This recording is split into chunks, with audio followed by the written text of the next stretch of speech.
سے شریعت نے جب جوڑا شعبان کو، یہ کیسے بن گیا؟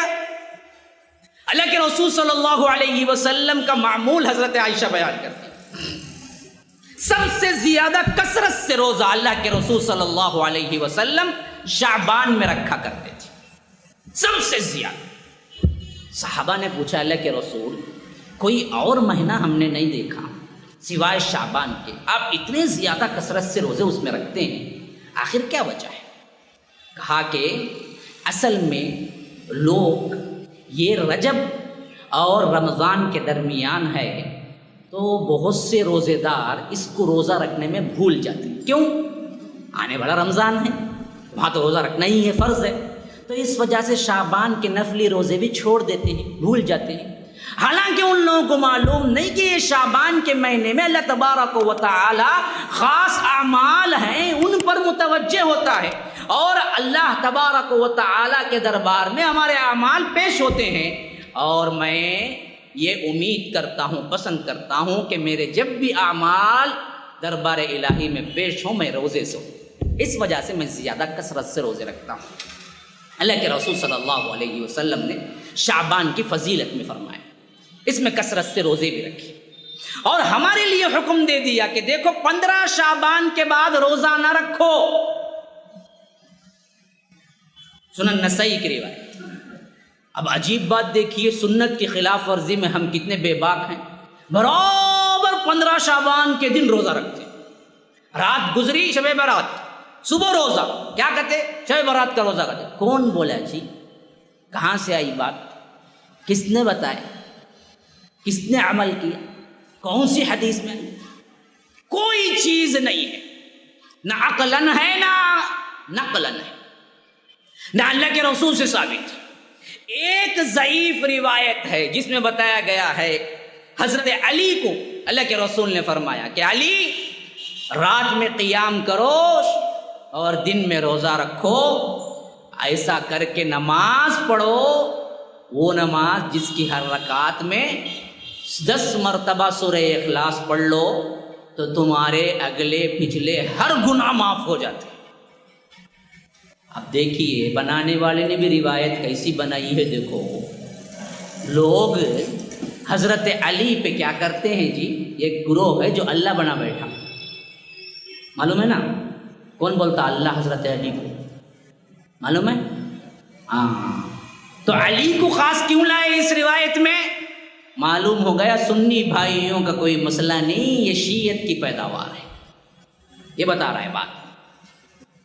شیعہ ہیں جو اندر سے یہ پروپیگنڈا کیے تھے، حضرت علی کے نام پہ الزام لگا، ورنہ تو ابو بکر کو اللہ کے رسول نے چھوڑ دیا، عمر کو چھوڑ دیا، عثمان کو چھوڑ دیا، حسنین کریمین کو چھوڑ دیا، بڑے بڑے عشرۃ المبشرہ عبد الرحمن بن عوف کو چھوڑ دیا، ابو عبیدہ ابن الجراح کو چھوڑ دیا، سعید ابن زید کو چھوڑ دیا، طلحہ زبیر کو چھوڑ دیا، ان سب کو چھوڑ کے علی کا نام مخصوص طور پہ کیوں لیا؟ معلوم ہوتا ہے ہماری شیعہ بھائیوں نے اس روایت کو گھڑا اور سنیوں میں پھیلا دیا کہ تم کیا کرو، یوں کرو، ورنہ تمام محدثین کا اتفاق ہے یہ متفقن طور پر ضعیف اور کمزور اور گھڑی ہوئی حدیث ہے، اس حدیث کی کوئی بنیاد نہیں۔ یہ میں نہیں کہتا ہوں، بڑے بڑے علماء جن جن کو آپ مانتے ہیں انہی کے علماء کا پورا مسئلہ لے کے آیا ساتھ، میں آپ کو پڑھ کے دکھاؤں گا کون، یہ صرف ہمارا اپنا نہیں ہے، لوگ غلطی اور غلط فہمیوں میں مبتلا ہیں کہ یہ لوگ نہیں مانتے جی وہابی جی، اللہ کے فضل و کرم سے ہم وہابی بھی نہیں ہیں، نہ اللہ کے فضل و کرم سے ہم کوئی جماعت سے ہٹے ہوئے گروہ ہیں، ہم مسلمانوں میں سے مسلمان ہیں، ہمارا کوئی الگ سے کوئی فرقہ نہیں ہے، کتاب و سنت ہماری بنیاد ہے، سب فرقوں کی بنیاد بھی کتاب و سنت ہے، اچھی طرح سمجھ لیجیے۔ سب علماء جو بھی اچھے رہے ہیں ہمیشہ بدعات سے روکا ہے، خواہ وہ حنفی ہوں، شافعی ہوں، مالکی ہوں، حنبلی ہوں، کوئی بھی ہوں، کسی عالم نے بدعات کو رواج نہیں دیا۔ یہ ہم امت کے وہ لوگ ہیں جو ایک جاہل ہیں، دوسرے برے علماء ہیں، جیب بھرو مولوی پیٹ بھرو پیر، یہ دراصل امت کو گمراہ کر کے کیا کرتے ہیں، حلوے مانڈے کے لیے راہیں کھولتے ہیں، ورنہ تو یہ حدیث کہیں موجود نہیں ہے، کسی محدث نے مانا نہیں ہے، نہ بخاری میں ہے، نہ مسلم میں ہے، نہ ترمذی میں ہے، نہ ابو داؤد میں ہے، نہ مسند احمد میں ہے، نہ ابن ماجہ میں ہے، نہ سیاح میں ہے، نہ آ کر امام ابو حنیفہ کے پاس ہے، نہ امام مالک کے پاس ہے، نہ امام شافعی کے پاس ہے، نہ امام احمد بن حنبل کے پاس، نہ صحابہ میں خلفائے راشدین کے پاس ہے، نہ صحابہ میں عشرۃ المبشرہ کے پاس ہے۔ اس طرح گھڑی ہوئی حدیث۔ اچھا، اس کا تانا بانا کہاں جا کے فٹ ہوتا ہے؟ آپ پوچھیں گے نا بھائی ہمارے باپ دادا کرتے آتے تھے، ان کے باپ دادا کرتے آتے تھے، ان کے باپ دادا کرتے آتے، آخر اسلام میں نہیں تو شروع کب ہوئی؟ یہ تو بتاؤ۔ اگر نہیں ہے تو پھر تو اسلام میں ہے، تو میں آپ کو بتاتا ہوں۔ اب سنیے اس کی تاریخ بھی کیا ہے۔ دراصل نہ اللہ کے رسول کے زمانے میں شب برات تھی۔ اب یہ نوٹ کر لیجئے، میں ابتدا سے لا 9 ہجری اللہ کے رسول صلی اللہ علیہ وسلم حج کیا، ابو بکر صدیق کو امیر بنا کے پہلا حج فرض کیا، نہ اس وقت شب برات۔ حجۃ الوداع 10 ہجری میں خود اعلان کر دیا کہ آج دن مکمل ہو گیا، اور خود بھی حج کیا، نہ اس وقت شب برات۔ 11 میں وفات پائی، ابو بکر خلافت پہ بیٹھے، نہ اس وقت شب برات تھی، نہ ابو بکر نے منایا 15 شعبان۔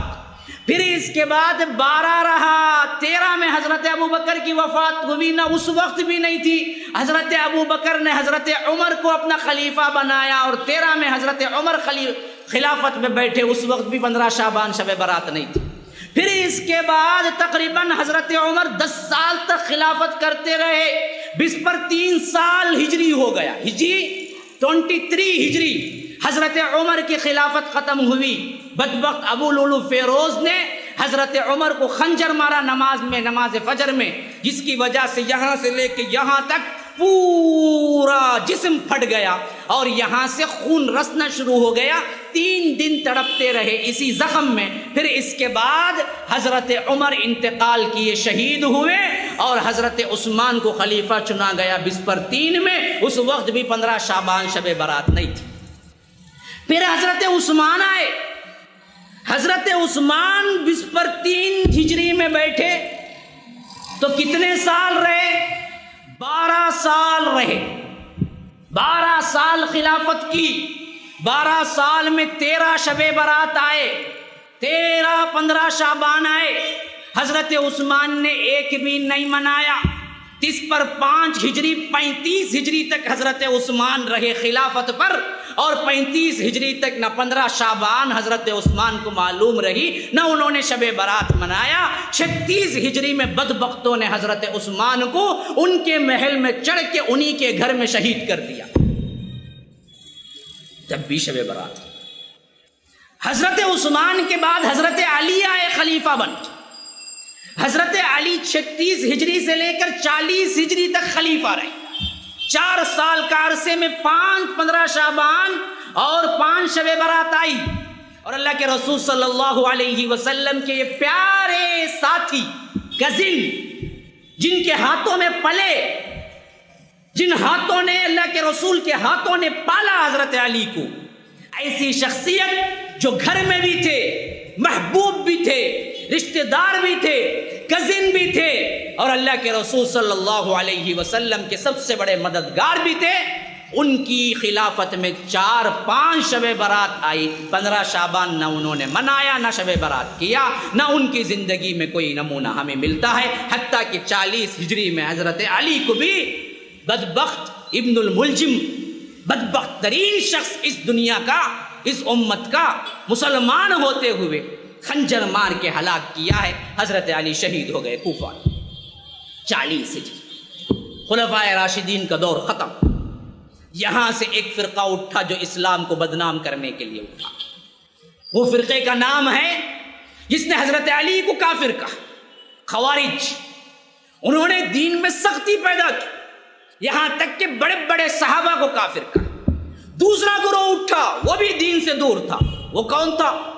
وہ حضرت علی کی محبت کا نعرہ لے کے اٹھا، شیعہ، جس نے حضرت علی کو بڑھاتے بڑھاتے اللہ بنا دیا۔ سامنے آ کے کہا آپ ہی اللہ ہے۔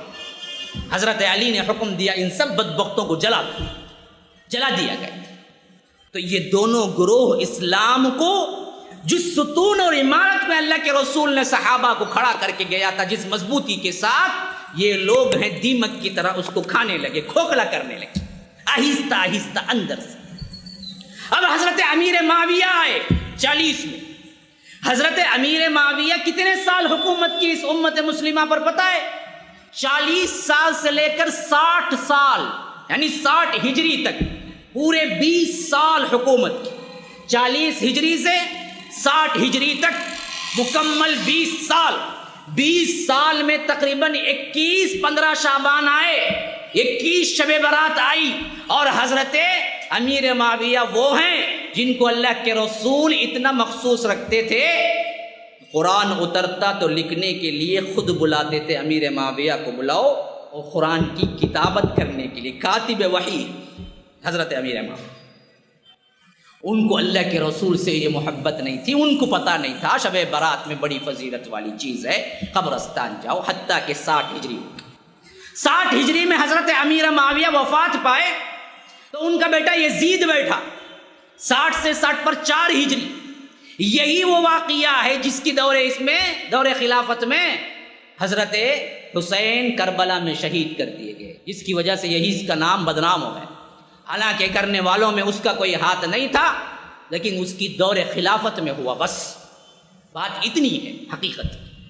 پھر آگے بڑھو، 60 پر 4 ہجری کے بعد امت مسلمہ میں بڑا انتشار پیدا ہوا، ہر جگہ لوگ فتنے اٹھتے، لوگوں نے بگاڑ پیدا کر دی، جھوٹی حدیثیں بیان کرنا شروع کر دی، بعضوں نے حضرت علی کی فضیلت میں، بعضوں نے حضرت علی کے خلاف میں، یہاں تک کہ اسلام اس دور میں ایسی بری حالت میں پہنچا کہ ایک طرف مکے کے اندر حضرت عبداللہ ابن زبیر کی حکومت تھی، دمشق میں اہل مروان کی حکومت تھی، کوفے میں ان لوگوں کی جو شیعہ علی ہیں ان کی حکومت تھی، ایک ہی خلافت اسلامیہ میں 3 حکومتیں تھیں۔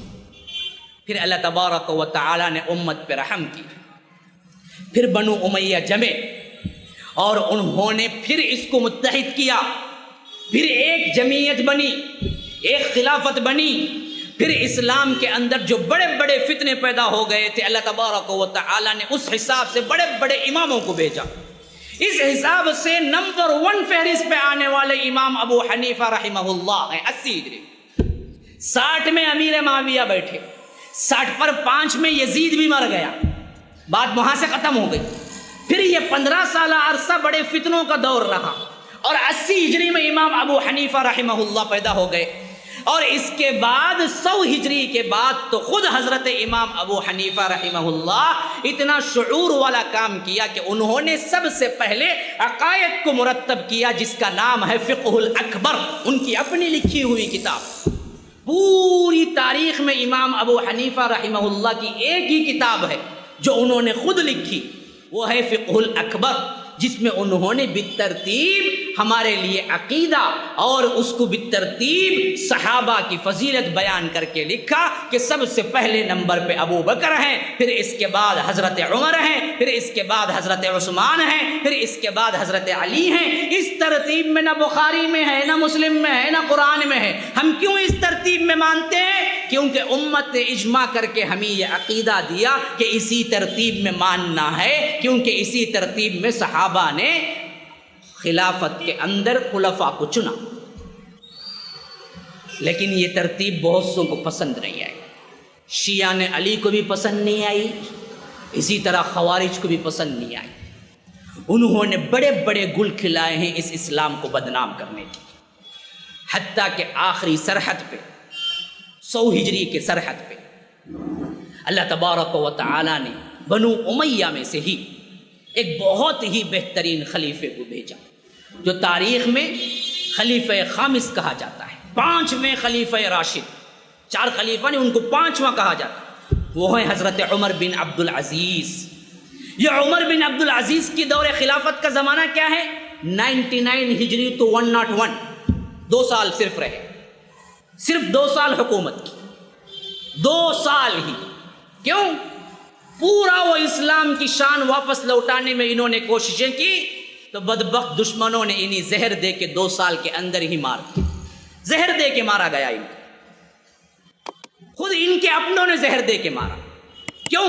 یہ عمر ثانی کہلائے, دوسرے عمر کہلائے. جتنا شان و شوکت اور فرقے بن کے اسلام کو کھوکھلا کر رہے تھے, ان تمام کو انہوں نے مٹا کے پھر صحیح اسلام لانے کی کوشش کر کے اپنی زندگی اس میں لگا دی.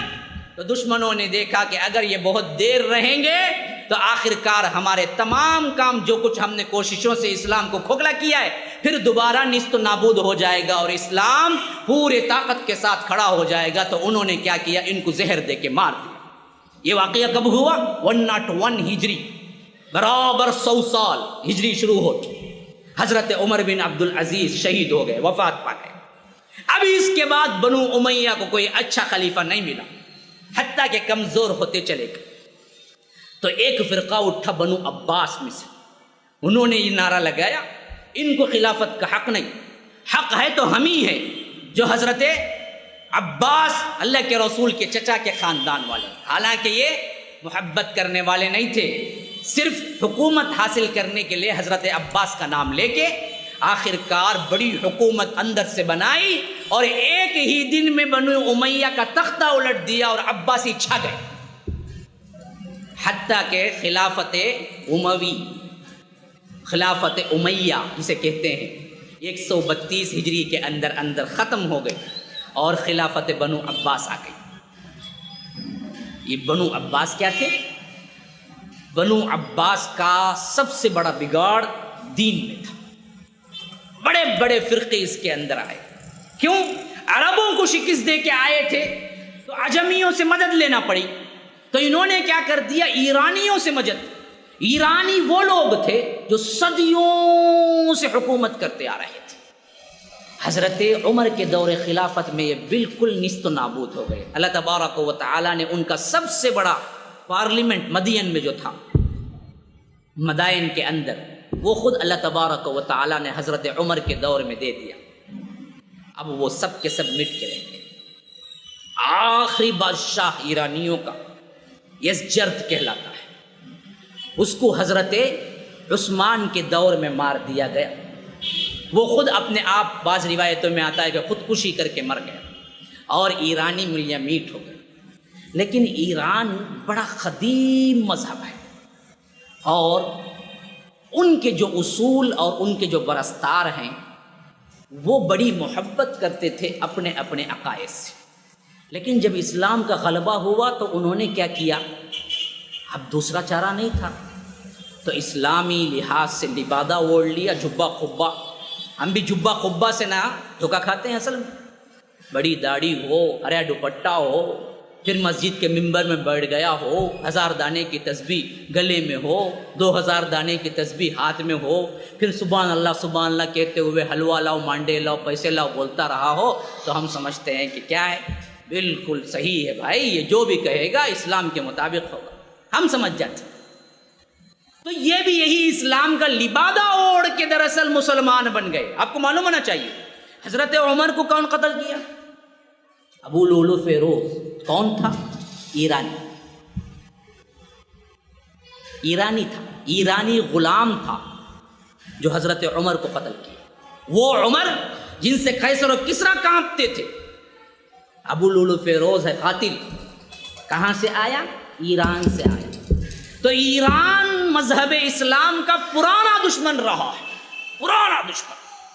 انہوں نے دیکھا کہ اب اسلام پھیل رہا ہے, مخالفت نہیں کر سکتے, تو خاموشی اختیار کر, کچھ نہیں بولے, لیکن موقع کی تلاش میں رہے. کب ہمیں موقع ملے گا اسلام بگاڑے. مسلمان تو ہو گئے. تو جب بنو عباس عجمیوں سے ساتھ لیا, عربیوں کو ختم کیا, تو یہ لوگ بڑے بڑے عہدوں پہ آ گئے, منسٹر لیول پہ آ گئے. ان کو کہتے ہیں برامکہ. تو یہ برامکہ برمک کہتے ہیں فارسی زبان میں آتش گدے. آگ کی پوجا کرنے والے تھے ایرانی. ان کے بڑے بڑے محلات نما قصر تھے, محلات نما بڑے بڑے آتش دان تھے جہاں پر آگ جلتی رہتی تھی. اس کے سامنے یوں تعظیماً کھڑے ہو جاتے, یہی ان کی عبادت تھی ایران کی. تو وہ لوگ کیا کیے, بعضوں نے, بڑا خاندان تھا, مسلمان ہو گئے. اور یہاں پر مسلمانوں میں برامکہ سے نام سے مشہور ہو گئے. اور اس کا اصل معنی کیا ہے فارسی میں؟ برمک کا معنی ہے آتش گدا، مسجد جیسا کہتے ہیں ہم، ویسا ان کے زبان میں ان کے عبادت کرنے کی جگہ کا نام۔ اب یہ برامکہ اتنے آگے بڑے بنو عباس میں، جب ہارون رشید خلیفہ ہوا، آپ کو معلوم ہے پورے عباسی دور میں سب سے زیادہ شان و شوکت والا بادشاہ ہارون رشید ہے۔ ہارون رشید کے دور خلافت میں خالد برمکی جو تھا وہ وزیر اعظم کے عہدے پہ تھا۔ کہاں پہنچ گئے یہ لوگ؟ ایران سے آ کے۔ پھر اس کے بعد خالد مر گیا 163 ہجری میں، تو اس کا بیٹا تھا یحییٰ برمکی۔ ہارون رشید نے اس کو خلیفہ بنا دیا، اس کو وزیر اعظم بنا دیا، اور یہ یحییٰ برمکی ہارون رشید کی خلافت میں اتنا آگے بڑھا، ہارون رشید ڈمی بن گیا۔ جیسا یہاں صدر ڈمی ہوتا ہے، یہاں کس کی چلتی ہے؟ وزیر اعظم کی چلتی ہے۔ صدر سائن ڈالنے کے لیے ہوتا ہے، بس آپ کو معلوم ہے نا، صدر سائن ڈالنے کے لیے ہوتا ہے۔ چلتا کس کا راج ہے؟ مودی سرکار ہے یا مووی سرکار ہے پتہ نہیں ہے، لیکن ہے سرکار اس کی جس میں چلتا ہے۔ اور ہمارا صدر کیا ہے؟ سائن ڈالنے کے لیے ہوتا ہے۔ بعینی اسی طرح مقام ہو گیا تھا اس دور میں۔ ہارون رشید خلیفہ تھا، چلتا کس کا تھا؟ یحییٰ برمکی کا چلتا تھا، وہ وزیر اعظم کی پوزیشن پہ تھا اس وقت۔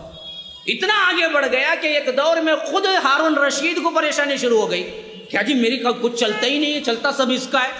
تو اس نے آدمیوں کو رکھ کے آتے رات قتل کرا دیا، وہاں سے یہ فتنہ ختم ہوا۔ تو ان کے دور میں انہوں نے کیا کیا؟ یہ 15 شعبان کا ایجاد کیا۔ اس میں اصل میں کرتے کیا تھے؟ اعلان یہ کر دیا کہ اس میں بڑی فضیلتیں آئی ہیں، اور فضیلتوں والی وہ تمام احادیث سیٹ کر دی لا کے، جو نہ قرآن میں نہ صحیح حدیث میں ثابت ہیں، وہ سب کے سب گھڑی ہوئی احادیث ہیں جو لا کے فٹ کر دیے۔ اس جیسے اور ایپیسوڈز اور دروس کے لیے MSLI TV آپ کے تعاون کا مستحق ہے۔ اسکرین پر دکھائے گئے نمبرز پر کھل کر تعاون کریں۔ جزاک اللہ احسن الجزا فی الدنیا والآخرہ۔